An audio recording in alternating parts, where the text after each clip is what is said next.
Hello friends, welcome to my channel.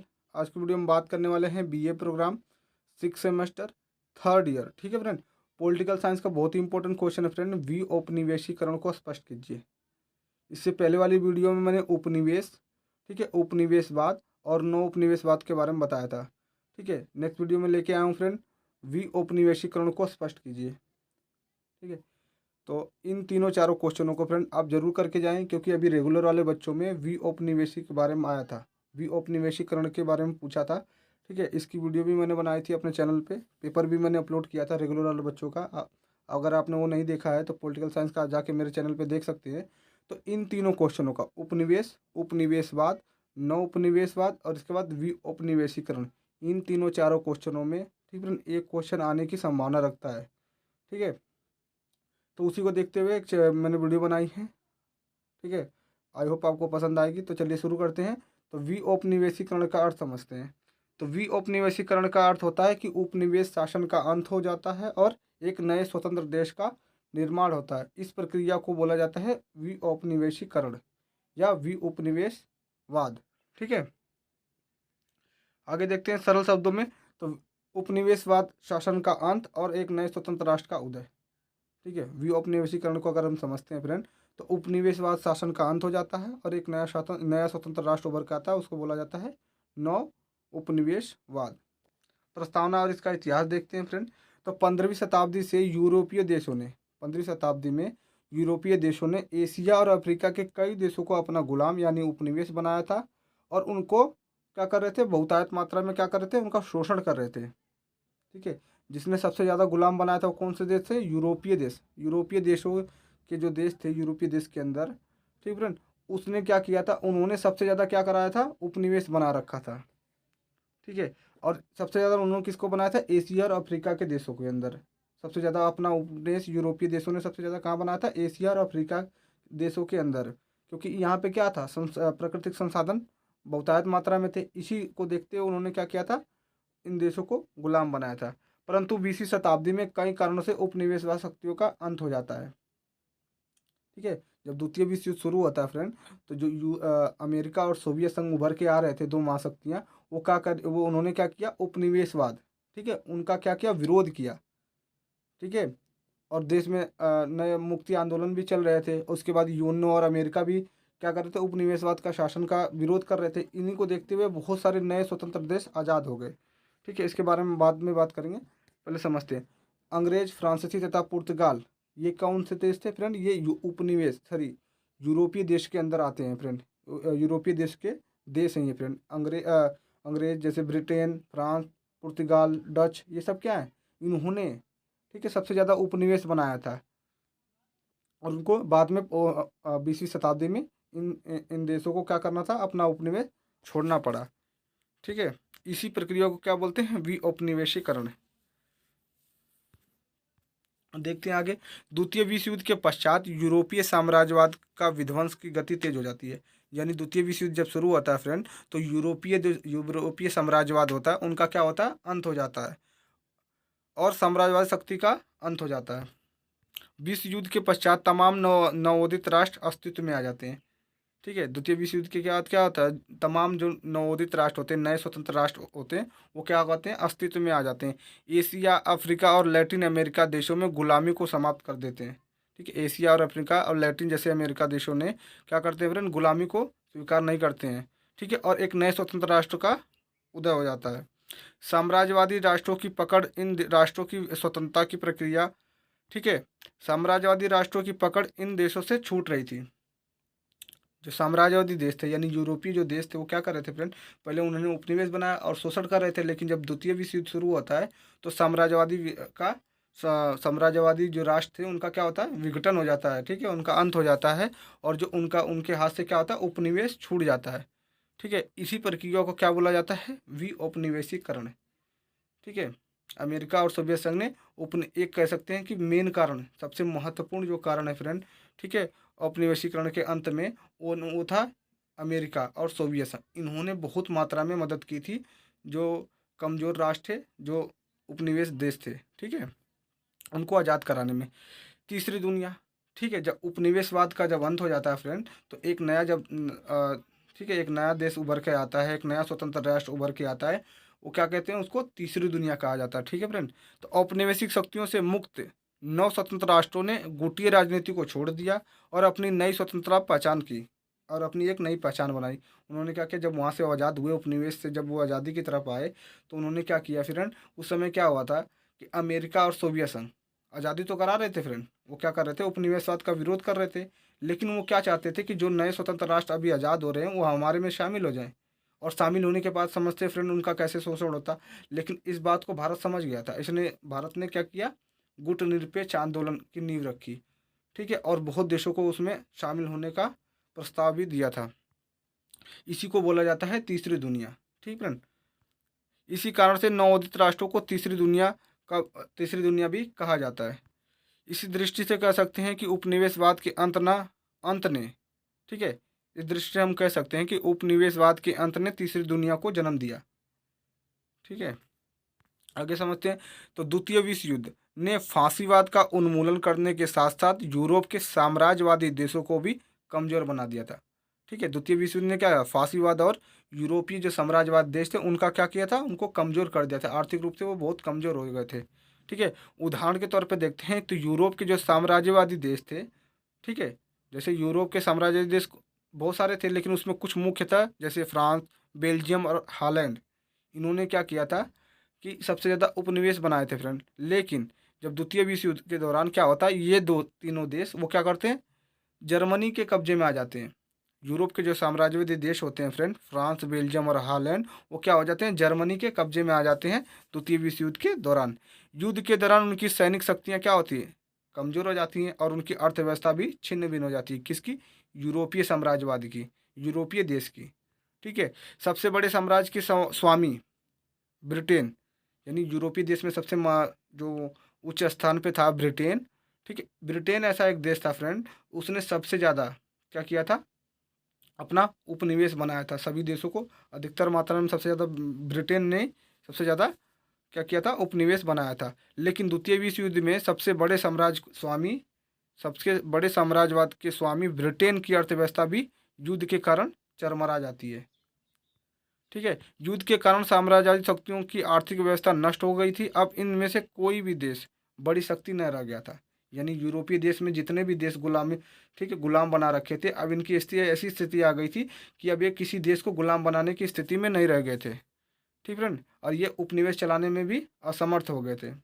ठीक है, अब देखते हैं आगे। अब उनके स्थान पर कौन आ गया था, सोवियत संघ और अमेरिका आ गया था। जब उन देशों को, जब साम्राज्यवादी देशों को जब नष्ट हो जाता है फ्रेंड, उपनिवेशवाद का अंत हो जाता है, तो उसकी जगह कौन आ जाते हैं, सोवियत संघ और अमेरिका आ जाते हैं।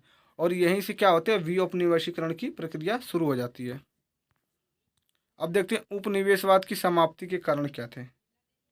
ठीक है, तो यूरोपीय शक्तियों की आर्थिक गिरावट, ठीक है, यानी साम्राज्यवादी शक्ति का अंत हो जाना। ठीक है, साम्राज्यवादी शक्ति का कमज़ोर होना या यूरोपीय शक्ति की आर्थिक गिरावट। ठीक है, संयुक्त राष्ट्र संघ की स्थापना, यूएनओ की स्थापना हो जाती है। अब यूएनओ को पता है फ्रेंड क्या करता है, यूएनओ का कार्य क्या है, जो आर्थिक गरीब देश थे फ्रेंड उनको क्या करना था, आर्थिक मदद करना था, और स्वतंत्रता दिलाने में भी इसकी अहम भूमिका भी रही है। और देश में क्या चला, तीसरा है मुक्ति आंदोलन, क्योंकि द्वितीय विश्व युद्ध के दौरान फ्रेंड बहुत सारे क्या कर रहे थे, मुक्ति आंदोलन चल रहे थे, स्वतंत्रता आंदोलन चल रहे थे। इनके कारण से भी उपनिवेशवाद की समाप्ति का अंत हो जाता है।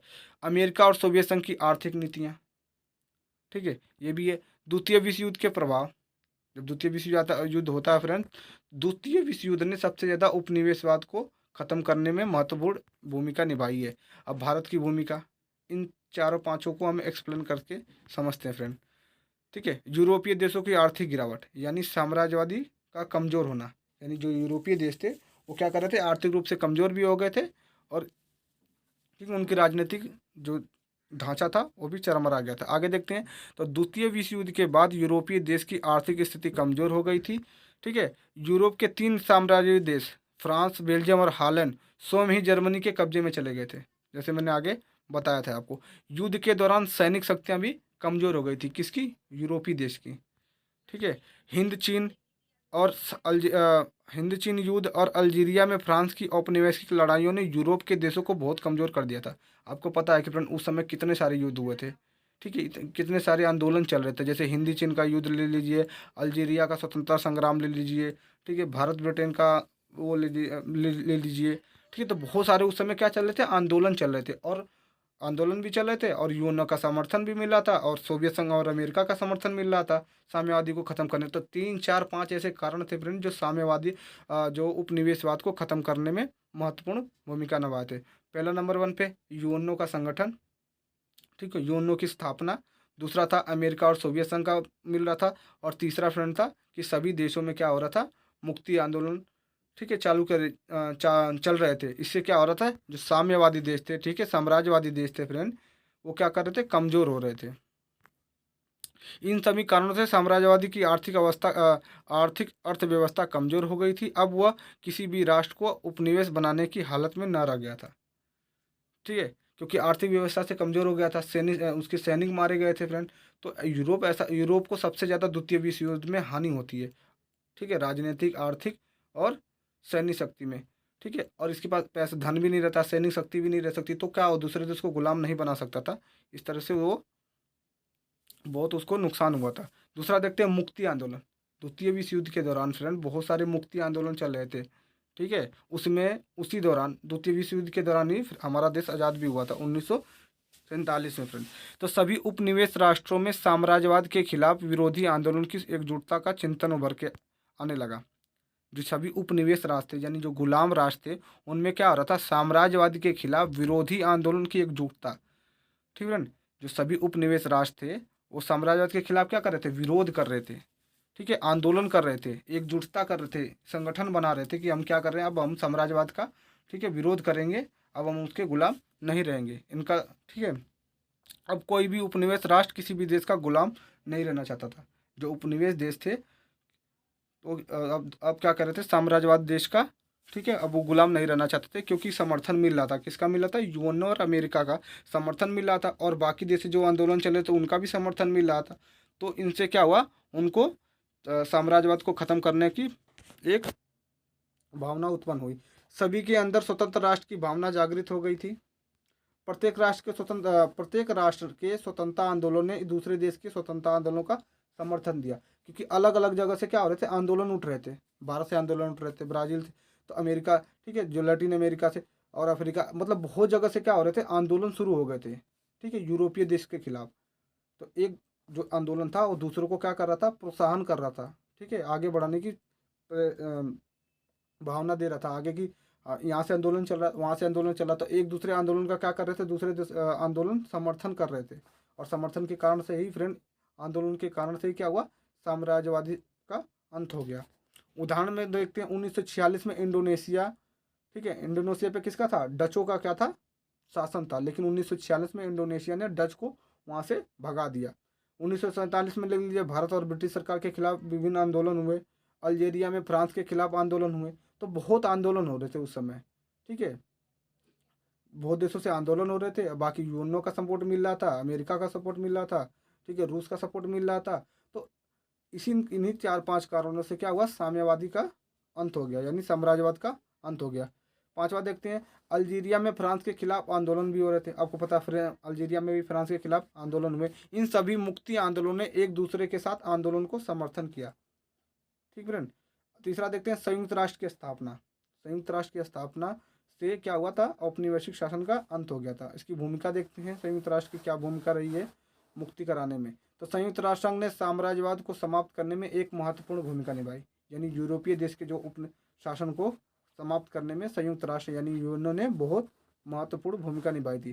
संयुक्त राष्ट्र संघ ने उपनिवेश के मामलों पर गंभीर ध्यान दिया और नवोदित राष्ट्रों को आज़ाद करने में अपना समर्थन दिया, ठीक है। जो नए स्वतंत्र राष्ट्र उदय हो रहे थे फ्रेंड, उनका क्या कर रहा था, संयुक्त राष्ट्र समर्थन कर रहा था और उपनिवेश शासन का विरोध कर रहा था। कौन, यूएनओ। जैसे जैसे संयुक्त राष्ट्र संघ ने उपनिवेश देश जैसे जैसे संयुक्त राष्ट्र संघ में उपनिवेश देश शामिल होते जा रहे थे, वैसे वैसे क्या हो रहा था, उसकी आर्थिक यूएनओ क्या हो रहा था, मजबूत होता जा रहा था। और वैसे वैसे औपनिवेशिक शासन के खिलाफ यूएनओ ने बहुत सारी लड़ाइयाँ लड़ी और बहुत सारे देशों को आज़ाद कराने में अहम भूमिका निभाई है। चौथा देखते हैं, द्वितीय विश्व युद्ध का प्रभाव, ठीक है। तो युद्ध से पहले यानी गुलामी देश क्या सोचते थे कि कोई भी यूरोपीय देश को हरा नहीं सकता। द्वितीय युद्ध से पहले क्या हुआ था फ्रेंड, जो उपनिवेश शासन देश थे वो चाहते उनके दिमाग में ये बैठ गया था कि अब यूरोपीय देश से हमें कोई नहीं छुड़ा सकता। लेकिन जब द्वितीय विश्व युद्ध में जब अमेरिका और यूएनओ ने, ठीक है, अपना वर्चस्व स्थापित करने के लिए चक्कर में जब वर्चस्व स्थापित किया फ्रेंड, ठीक है, तो उन्होंने क्या किया, यूरोपीय देश को बहुत नुकसान पहुंचाया और अ, बहुत सारे देशों को गुलामी से बचाया था। ठीक है फ्रेंड, तो द्वितीय विश्व युद्ध का प्रभाव देखते हैं। इसमें क्या हुआ था कि युद्ध से पहले जो उपनिवेशिक जनता थी, ठीक है, यूरोपीय सेना को अजय मानती थी। उनका मानना था कि यूरोपीय देश को कोई आज़ाद नहीं कर सकता। लेकिन उनका मानना था कि यूरोपीय सेना से कोई भी देश जीत नहीं सकता। लेकिन द्वितीय विश्व युद्ध के पश्चात दो महाशक्तियाँ अस्तित्व में आई, ठीक है, संयुक्त राष्ट्र अमेरिका और सोवियत संघ।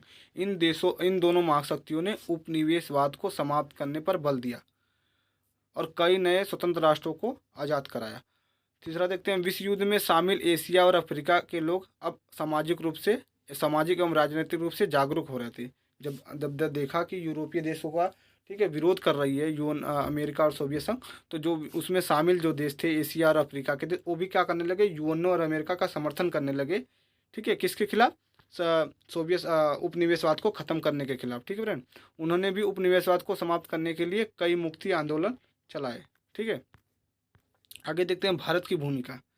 द्वितीय विश्व युद्ध के पश्चात पहले स्वतंत्रता प्राप्त करने वाले देशों में एक देश भारत भी था।